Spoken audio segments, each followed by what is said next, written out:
নমস্কার বন্ধুরা, আমি বিক্রম আর আজকের ভিডিও থেকে আমি স্টার্ট করতে যাচ্ছি ethical hacking course. Ethical hacking course করার আগে সবার প্রথমে আমাদের জানতে হবে ডেটা কমিউনিকেশন সম্পর্কে, তারপরে জানতে হবে নেটওয়ার্কিং সম্পর্কে, আর এরপর আসবে কম্পিউটার হার্ডওয়্যার। তো এই কয়েকটা জিনিস জানলেই কিন্তু আমরা ইথিক্যাল হ্যাকিং স্টার্ট করতে পারবো, তার আগে কিন্তু স্টার্ট করতে পারবো না।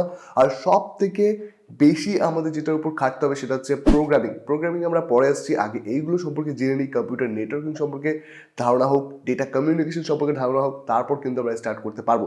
তো সবার প্রথমে আমাদের জানতে হবে ডেটা কমিউনিকেশন বলতে কি বোঝো। ডেটা কমিউনিকেশন হচ্ছে ডেটা বা তথ্য এক স্থান থেকে অন্য স্থানে ট্রান্সমিট করার যে পদ্ধতিটা আছে সেটাকে বলা হয় ডেটা কমিউনিকেশন।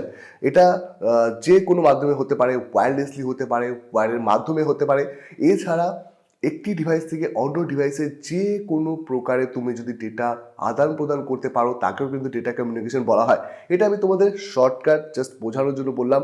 এছাড়া ডেটা কমিউনিকেশনের প্রধান উপাদানগুলি হচ্ছে sender, receiver, data transmit medium আর হচ্ছে প্রোটোকল। তো চলুন এই কয়েকটা সম্পর্কে আমরা ডিটেলে জেনে নিই। সেন্ডার এটি সেই ডিভাইস যা তথ্য প্রেরণ করে অথবা তথ্য পাঠায়, যেমন কম্পিউটার, স্মার্টফোন। রিসিভার এটি সেই ডিভাইস যে তথ্য গ্রহণ করে, যেমন কম্পিউটার, প্রিন্টার। ডেটা এর মানে হচ্ছে তথ্য, যে তথ্য আমরা প্রেরণ ও গ্রহণ করছি সেই তথ্যটিকে বলা হয় ডেটা। এটি টেক্সট হতে পারে, ছবি হতে পারে, ভিডিও হতে পারে অথবা অডিও হতে পারে। আর এরপর এসছে ট্রান্সমিশন মিডিয়াম।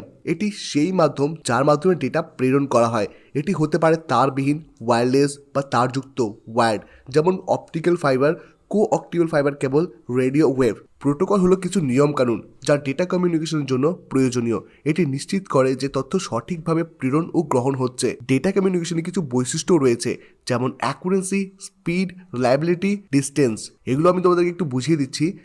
অ্যাকুরেন্সি অর্থাৎ তথ্য যেন সঠিকভাবে প্রেরণ হয়। স্পিড, ডেটা ট্রান্সমিশনের গতি দ্রুত হতে হবে। রিলায়েবিলিটি, তথ্য যেন হারিয়ে না যায় বা বিকৃত না হয়। ডিস্টেন্স, এটা মেনটেন করে যে ডেটা কত দূরত্বে প্রেরণ করা সম্ভব। তো বন্ধুরা, এই ছিল ডেটা কমিউনিকেশনের কিছু বৈশিষ্ট্য। ডেটা কমিউনিকেশনের প্রকারভেদ সম্পর্কে আমাদেরকে জানতে হবে। ডেটা কমিউনিকেশন সাধারণত তিন ভাবে হয়ে থাকে। এক নম্বর সিমপ্লেক্স, দু নম্বর হচ্ছে হাফ ডুপ্লেক্স, তিন নম্বর ফুল ডুপ্লেক্স। তো এই সম্পর্কে কিন্তু আমাদেরকে ডিটেলে জানতে হবে। যেমন ধরুন সিমপ্লেক্সে কি হয়ে থাকে, সিমপ্লেক্সে শুধুমাত্র ডেটা এক পাশ থেকে পাঠাতে পারবে। আর হাফ ডুপ্লেক্সে কি হয়, ডেটা দুই পাশ থেকে পাঠাতে পারবে কিন্তু একসাথে পাঠাতে পারবে না। আর তুমি যদি কথা বলো ফুল ডুপ্লেক্সের কথা, তাহলে এইখানে তুমি ডেটা দুপাশ থেকেই পাঠাতে পারবে কিন্তু একসাথে পাঠাতে পারবে। আজকের জন্য এই পর্যন্তই।